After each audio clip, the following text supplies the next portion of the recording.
security apps habang naka-charge ang Android phone mo. Yan guys, tutunog na ganyan. So halimbawa, sala ang password, tuloy-tuloy pa rin yung sounds na yan. So okay, insert na natin yung tamang password. Yan. So okay guys, kung nakatulad tong video na to, i-click nyo lang ang subscribe button at ang bell para updated kayo sa mga video tutorial like this. Okay, simulan na natin. Ang una nyo gagawin is, punta lang kayo sa Play Store at may download tayo dito na apps. So i-search nyo lang yung full battery tip alarm. Ito siya, yung bilog na may parang dalawang tainga, itong kulay blue. So tap lang natin yung full battery and tip alarm.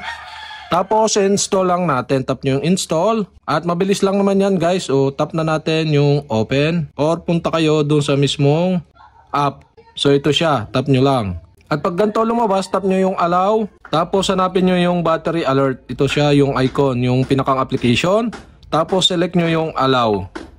So dapat naka-always siya or allow. Tapos back na kayo, tapos dito, may gagawin lang tayo dito sa settings. Punta kayo dito sa may kaliwang taas na bahagi, tap nyo yung 3 line at punta kayo ng settings. Dito naman sa settings, makikita nyo dito sa may baba yung auto-enable tip alarm. So, tap nyo yan, tapos may lalabas na pop-up at tap nyo yung set pin. Yan, mag-create tayo ng pin.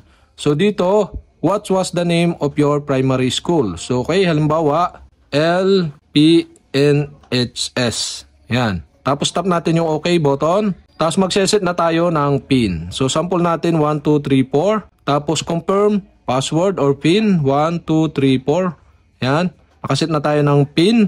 Tapos back tayo sa mismong homepage uli. At kapag ka naset nyo na yung settings na yon, so okay, kailangan na natin yung cord ng charger. So i-charge na natin yung ating cellphone. Yan. So type C ang ating gamit. Charge nyo lang. Yan, naka-charge na siya guys. So nag-charge na siya. Kapag ka na-charge nyo na yung cellphone, ang una natin gagawin pagka-charge natin, stop natin itong charge alarm. Yan. Tapos kasunod itong tip alarm. At ayan na nga guys, ready na yung ating security app habang naka-charge ang Android phone mo. Okay, halimbawa yan. Yan, close muna natin at habang naka-charge is may kumuha. Yan guys, tutunog na ganyan. So halimbawa, sala ang password, tuloy-tuloy pa rin yung sounds na yan. So okay, insert na natin yung tamang password. Yan.